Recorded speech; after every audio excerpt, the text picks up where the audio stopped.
விருதுநகர் மாவட்டம் கிருஷ்ணன் கோவிலில் கல்விப் பணியில் கடந்த 34 ஆண்டுகளாக சிறப்பாக சேவையாற்றி வரும் VPMM கல்வி நிறுவனங்கள், கலை மற்றும் அறிவியல் கல்லூரி, பொறியியல் கல்லூரி, நர்சிங் கல்லூரி, கல்வியியல் கல்லூரி உள்ளிட்ட பல்வேறு கல்வி நிறுவனங்கள் ஒரே வளாகத்தில். பொதுப்பணித்துறை அமைச்சர் நீங்க குறிப்பிடுகிற பொழுது ஏதோ விவசாயிகளுக்கு எங்கள் மீது அக்கறை இருக்கிற காரணத்தினால் நாங்கள் தள்ளுபடி என்று தேர்தல் அறிக்கையிலே சொன்னோம். ஆட்சியில் இருந்த நீங்கள் விவசாய பற்றியே உங்களுக்கு கவனம் இல்லாத காரணத்தினால் நீங்கள் தேர்தல் அறிக்கையில் கடனை தள்ளுபடி செய்யவில்லை என்று சொன்னீர் என்று ஒரு கருத்தை இங்கே அவர் பகிர்ந்து கொண்டார்.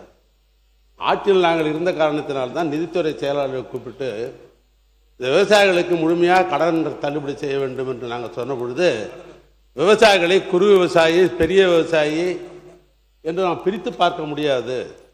2006 அப்பொழுது 7000 கோடி ரூபாய் இதே மாமன்றத்தில் தள்ளுபடி செய்கிற பொழுது கூட்டுறவு மற்றும் உணவுத்துறை அமைச்சராக இருந்து அந்த தள்ளுபடி செய்து இந்த மாமன்றத்தில் நான் தான் கொண்டு வந்தேன், அந்த தீர்மானத்தை கொண்டு வந்தேன். விவசாயிகளை பொறுத்தவரைக்கு தமிழ்நாட்டில் சிறு விவசாயி, குறு விவசாயி, பெரிய விவசாயின்னு பார்க்கவே முடியாது. நான் அங்கு இங்கு இருப்பதற்காக இந்த கருத்தை சொல்லவில்லை. இப்போ என்ன நிலைமை?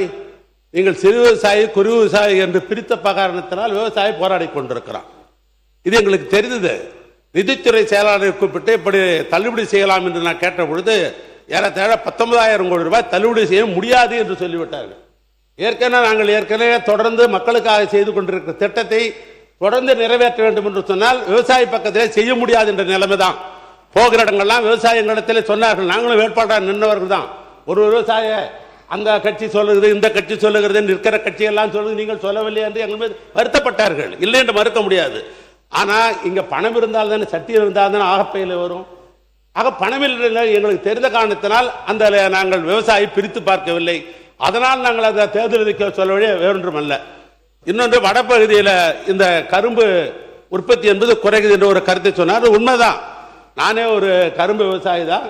கள்ளக்குறிச்சி கூட்டுறவு சர்க்கராலே நான் அங்கே அங்கத்தன்றாக இருக்கிறேன். நானும் ஆண்டுக்கு கரும்பு அனுப்பி கொண்டிருந்தோம் தான். நானே இப்போ கரும்பு நான் நிறுத்தி விட்டேன். காரணம் என்னன்னா, கரும்புடைய உற்பத்தி சிலையும் விற்பனை சிலையும் ரெண்டு மேட்ச் ஆக மாட்டேங்குது. நாம் என்னதான் கரும்பு உற்பத்தி செய்து உரெல்லாம் வச்சு பார்த்தாலும் கூட அதுவும் விற்பனை விலையும் என்று மேட்ச் ஆக மாட்டேங்குது. ஏன் தனியார் மேலேயும் சில பேர் மூடிட்டாங்க. என்ன காரணம்? இன்றைக்கு வெளிநாட்டு சர்க்கரை இந்தியாவுக்குள்ளே வருகிறது. இன்னும் சொல்ல போனால் இந்தியாவிலே அதிகமான சர்க்கரை ஆலை இருப்பது மகாராஷ்டிரா. அங்க அதிக உற்பத்தி இருக்கிறது. அங்க அந்த நிலத்தினுடைய தன்மை, சக்கரை தன்மை கூடுகிறது. ஆனால் உற்பத்தி அதிகமா இருக்குது. அவனுக்கு கட்டுப்படி ஆகுது. தமிழ்நாட்டில் கட்டுப்படி ஆகல. அந்த அடிப்படையில் தான் இந்த குறைந்து கொண்டிருக்கிறது. ஆனால் தான் நம்ம சப்போர்ட் பிரைஸ் கொடுக்கிறதுக்கு அரசாங்க காரணம் என்னன்னா, விவசாயிக்கு இது கொடுத்து எப்படியாவது உற்பத்தி செய்யலாம் என்ற அடிப்படையில் தான் நம்ம சப்போர்ட் பிரைஸ் தரோம். ஆனால் அதுவும் கட்டுப்படி ஆகல.